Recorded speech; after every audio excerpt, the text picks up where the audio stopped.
नमस्कार दोस्तों, स्वागत है आपका हमारी महाभारत की इस श्रृंखला में। महाभारत भारतीय इतिहास का एक महाकाव्य है जिसमें धर्म, नीति और जीवन के गहरे रहस्य छुपे हुए हैं। ये कहानी न सिर्फ एक युद्ध की है, बल्कि ये हमें जीवन के महत्वपूर्ण पाठ भी सिखाती है। आइए हम मिलकर इस महान कथा के प्रतीक को समझें और इसके रहस्यों को खोलने की कोशिश करें। आज हम महाभारत के पहले अध्याय पर चर्चा करेंगे, जिसमें युद्धभूमि कुरुक्षेत्र की कहानी शुरू होती है।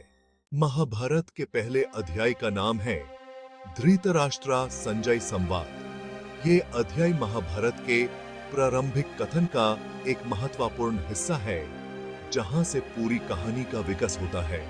ये अध्याय महाभारत के सबसे महत्वपूर्ण हिस्सों में से एक है, क्योंकि ये न सिर्फ युद्ध की नींव रखता है, बल्कि ये भी दिखाता है कि कैसे अलग अलग चरित्रों के बीच के संवाद और विचार विमर्श से युद्ध का माहौल बनता है।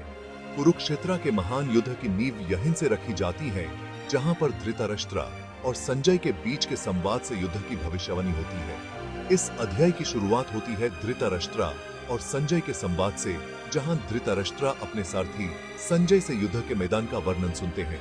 धृतराष्ट्र, जो अंधे थे, अपने सारथी संजय से पूछते हैं, हे संजय, मेरे पुत्रों और पांडवों ने धर्मक्षेत्र कुरुक्षेत्र में क्या किया?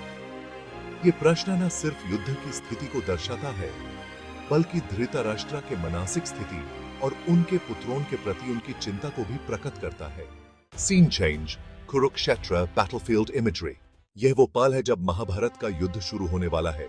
यह युद्ध, जो इतिहास के पन्ने पर अमर हो गया, एक ऐसा युद्ध है जो सिर्फ शक्ति और सामर्थ्य का प्रदर्शन नहीं, बल्कि मानवता के मूल्यों का भी प्रश्न है। दोनों तरफ से योद्धा तैयार हैं। एक तरफ कौरव, जो धृतराष्ट्र के पुत्र हैं, जो अपने रजा और अपने स्वार्थ के लिए लड़ रहे हैं। उनकी आंखों में जीत का जुनून है और वे अपने पिता के सपनों को साकार करना चाहते हैं। और दूसरी तरफ पांडव, जो धर्मराज युधिष्ठिर के नेतृत्व में लड़ रहे हैं। पांडव, जो न्याय और सत्य के लिए अपने प्राण त्याग करने को तैयार हैं। वे अपने धर्म और कर्तव्य के पाथ पर अग्रसर हैं। इस युद्ध का मैदान सिर्फ एक संघर्ष का स्थान नहीं, बल्कि ये एक धर्म और अधर्म के बीच का मैदान है।